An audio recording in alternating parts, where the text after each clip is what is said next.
सभी साथियों को मेरा नमस्कार। स्वागत है आप सबका आज 18 सितंबर के जनसत्ता विश्लेषण में। तो आइए शुरू करते हैं आज का जनसत्ता विश्लेषण बिना किसी देरी के। तो आज के संपादकीय में बात करी गई है 3 महत्वपूर्ण मुद्दों को लेकर।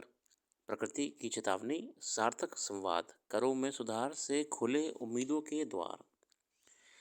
प्रकृति की चेतावनी में बात करी गई है मानसून अभी लौट ही रहा था कि उत्तराखंड और हिमाचल में भारी बारिश से तबाही मच गई।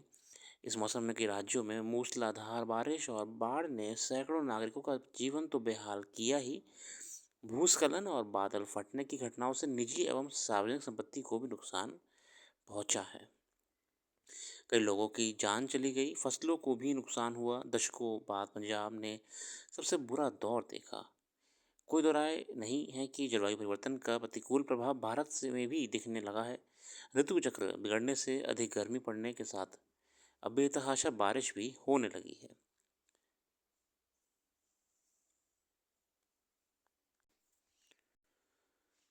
इस बार उत्तराखंड में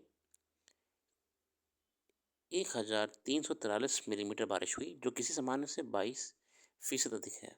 इस तरह हिमाचल प्रदेश में कई मिलीमीटर बारिश दर्ज की गई। ये सामान्य से 46% अधिक रही, मतलब कि सामान्य से ज़्यादा बारिश देखने को मिली है कई क्षेत्रों में, विशेषकर पहाड़ी क्षेत्रों में। भारतीय मौसम विभाग ने पश्चिमी विक्षोभ के लगातार सक्रिय रहने को इस अतिरिक्त बारिश का कारण बताया है। हालांकि मध्य मध्य भारत में भी इस बार सामान्य से ज़्यादा फीसद अधिक बारिश हुई, लेकिन हिमालय राज्यों में अधिक बारिश क्या प्रकृति की चेतावनी है? मौसम का मिजाज बिगड़ने की सबसे बड़ी वजह यही है कि मनुष्य प्रकृति को संरक्षित करने के बजाय उसे लगातार क्षति पहुंचा रहा है। अपनी सुविधा के लिए पहाड़ों को लगातार छलनी किया जा रहा है। शहरों से पर्यटन के लिए जाने वाले लोगों के लिए वहां के बाद एक निर्माण से स्थितियां गंभीर हुई हैं। रही सही कसर पेड़ों की अंधाधुंध कटाई ने पूरी कर दी है। नतीजा, पहाड़ इतने कमज़ोर हो गए हैं कि बारिश और बादल फटने पर वे खुद को संभाल नहीं पाते और फिर भयावह मंजर सामने आता है। मैदानों के रिहायशी इलाकों तो उजड़ते ही हैं, राजमार्ग तक बह जाते हैं। हम भले ही विकास की नई ऊंचाइयों को छू रहे हैं, मगर अब इसकी कीमत भी चुकानी पड़ रही है। बिल्कुल, जहाँ एक तरफ विकास की तरफ बढ़ रहे हैं, दूसरी तरफ हम पर्यावरण को भी कहीं ना कहीं नुकसान पहुंचाते जा रहे हैं। आगे बढ़ते हैं। करों में सुधार से खुले उम्मीद के द्वार। और जयंतीलाल भंडारी जी द्वारा एक और बढ़िया संपादकीय हमारे सामने आया है। इन दिनों प्रदेश की निगाहें 22 सितंबर से लागू होने वाले वस्तु एवं सेवा कर जीएसटी के लाभों को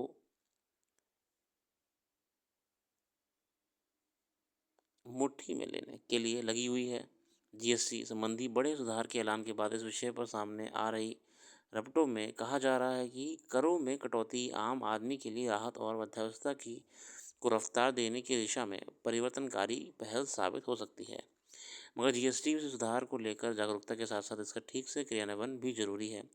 जागरूकता और अधिकारियों एवं उद्यमियों कारोबारियों के बीच सार्थक वार्ता से जहाँ जीएसटी संबंधी भ्रम दूर होंगे, वहीं उद्योग व्यवसाय, विशेषकर सूक्ष्म लघु और मध्यम उद्योग जीएसटी सुधारों से सहजता से लाभान्वित होंगे।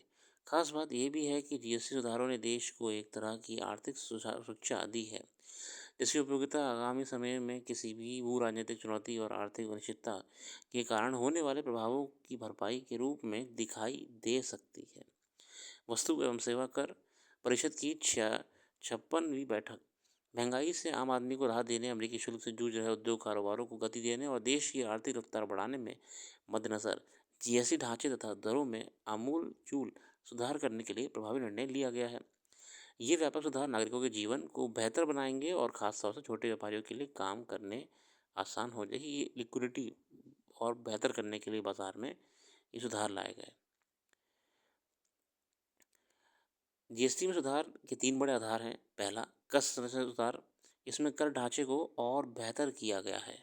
दूसरा, दरों को तर्कसंगत बनाया गया ताकि जरूरी वस्तुएं सस्ती हो, तथा तीसरा, नए पंजीकरण एवं रिफंड को आसान बनाया गया है। यह बात भी महत्वपूर्ण है कि जीएसटी के पंजीकरण से लेकर पालन की प्रक्रिया भी आसान की गई है।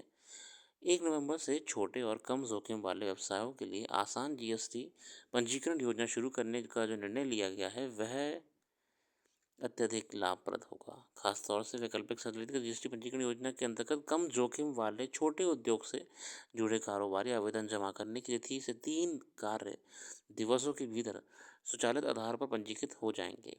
निसंदेह जीएसटी की नई दरें कितनी लाभप्रद होंगी, इसका अंदाज़ा इस बात से लगा सकते हैं कि इस नए बदलाव से वर्तमान में 12% जीएसटी वाली लगभग 99% वस्तुएं अब 5% कर श्रेणी के दायरे में आ जाएंगी, जो कि बहुत ही पॉजिटिव बात है अपने आप में। राहत मिलेगी उपयोगकर्ताओं को, कंज्यूमर्स को।